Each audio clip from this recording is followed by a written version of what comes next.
legislation on the rehabilitation of the country's irrigation system in the next 5 years. The River Danube, once the main source of water for the irrigation network, has also been affected by the prolonged drought, the water level being close to its lowest ever. At Bagias, where the Danube enters Romania, the water level is almost half the average rate, while in Galați, Romania's main port on the Danube, of sand islands have popped up right in the middle of the river. Experts say the Danube's water level will continue to drop in the following days. You have been listening to Radio Newswave.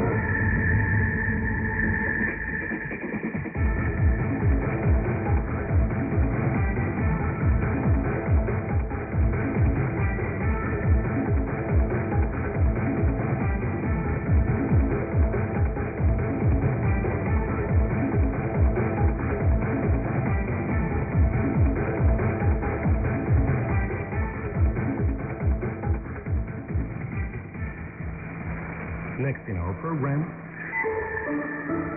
on Radio Romania International. Hello, this is Daniel Bill to the microphone.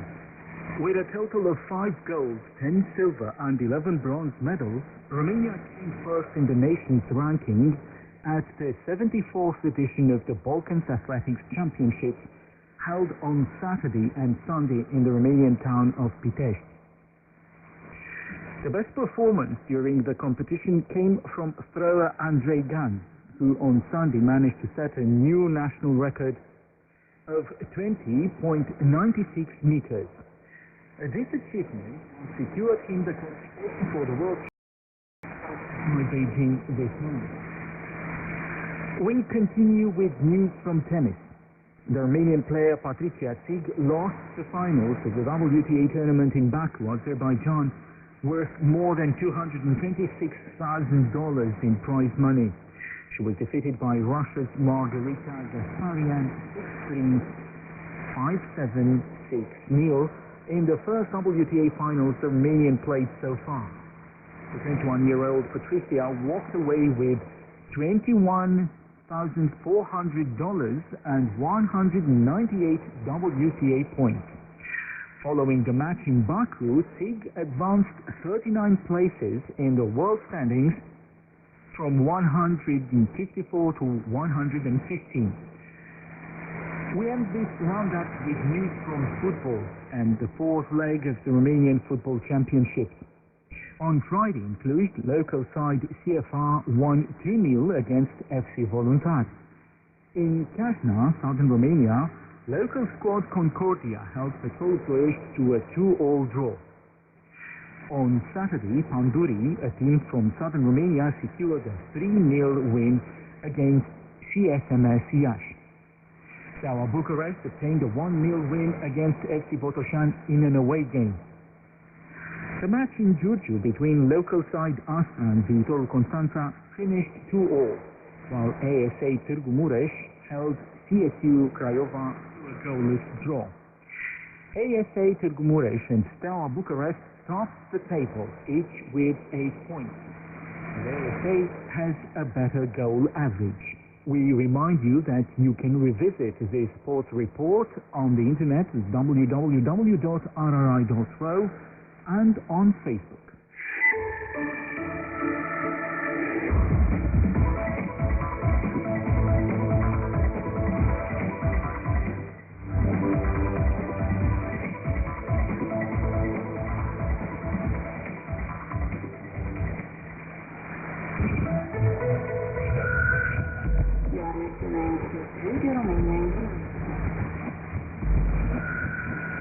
Before our next program, let's have a look at some of the highlights of our weekly broadcasting schedule.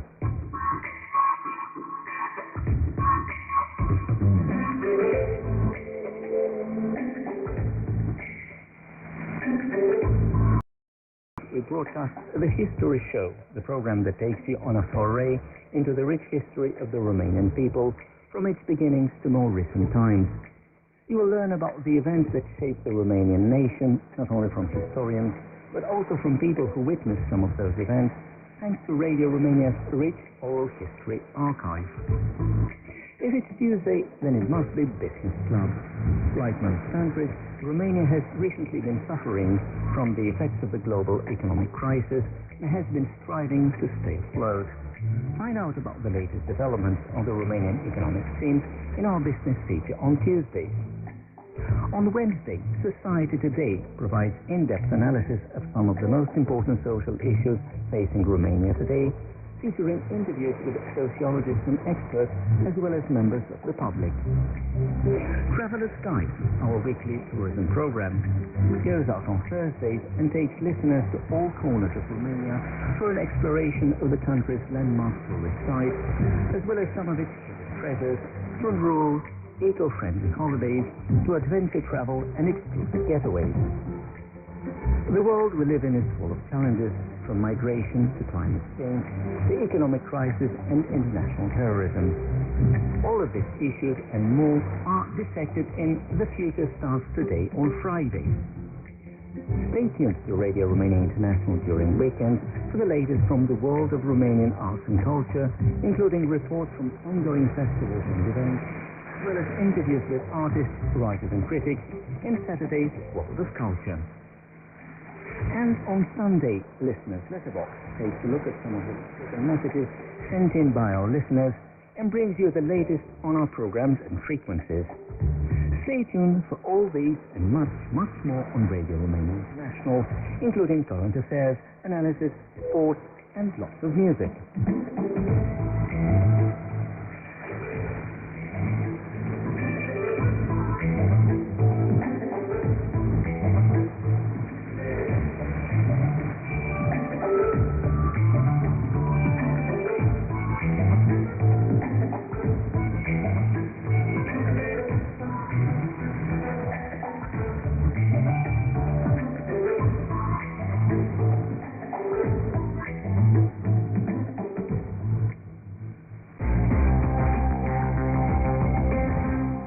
The History Show.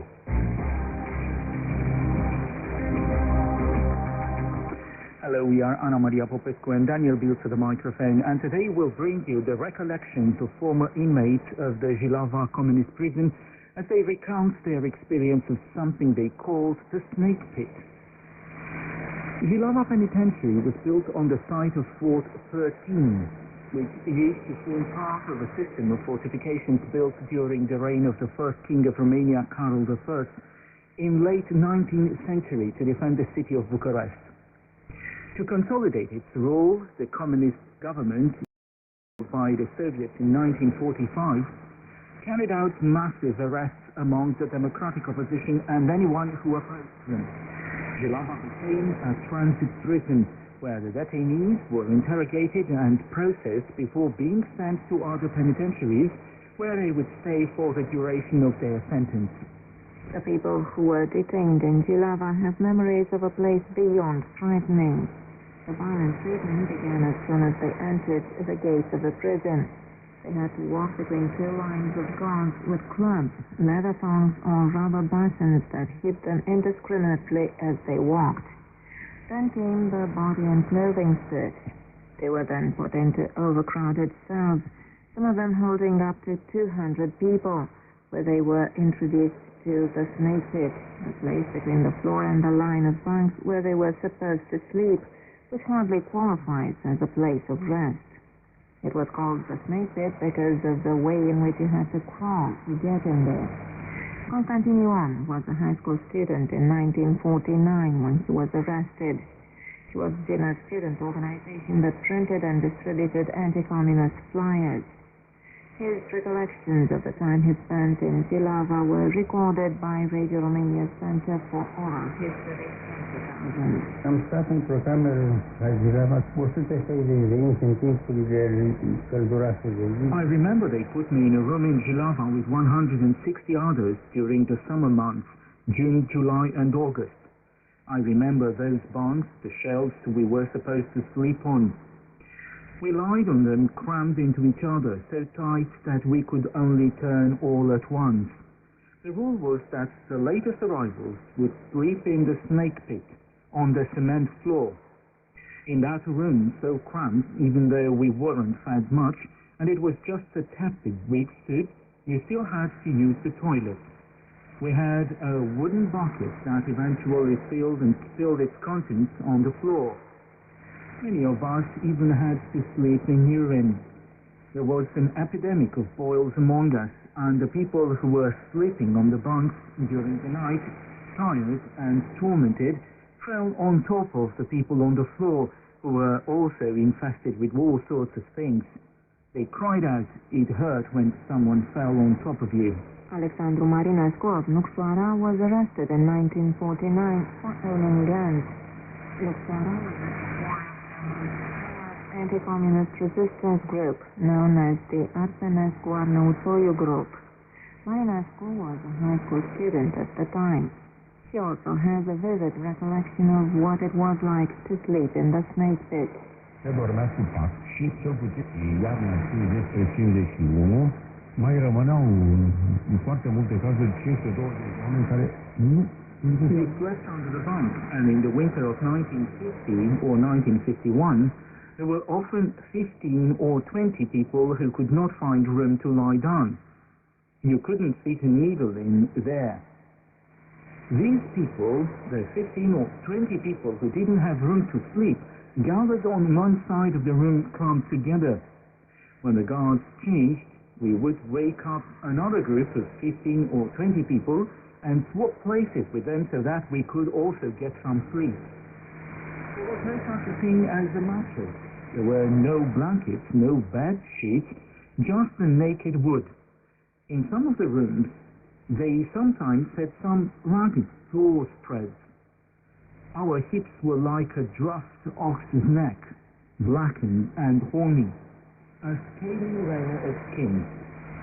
The rule in each room was that if you were new to the room, if you came from another prison with 5 or 10 years behind it, you were still considered the newcomer.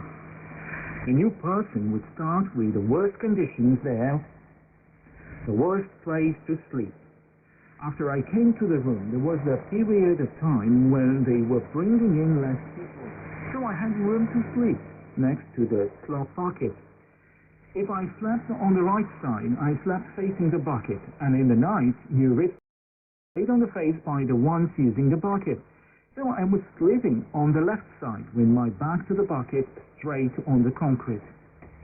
Ion Predac was arrested in 1949 for providing food to the Arnauțoiu group, tells a similar story from the snake pit. Ne băgam la șerpărie și acolo n-aveam pe ce pune capul, puneam capul pe bocanci ca pernă. Și la șerpărie nu aveam nici așternutul să fie ceva. They put us into the snake pit, and there was no place to lay your head. We put our boots under our heads. We had no covers, nothing, not even a floor spread. We slept straight on the cement. Some people had eczemas all over, others couldn't breathe or had swollen eyes, and we only had a tiny window. When it got too rowdy in the cell, the guard used to close the window as punishment. We ran out of air, we were smothering, and they left us like that for about half an hour, then opened the window. Was happening at Jilava. The snake pit was just one of the many constant humiliations that dehumanized the inmates, crushing their respect for self and others.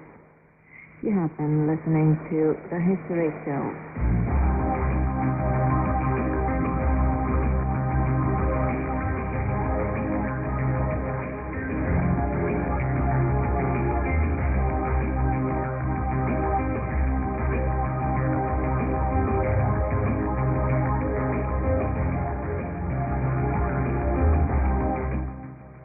This is Bucharest, Radio Romania International.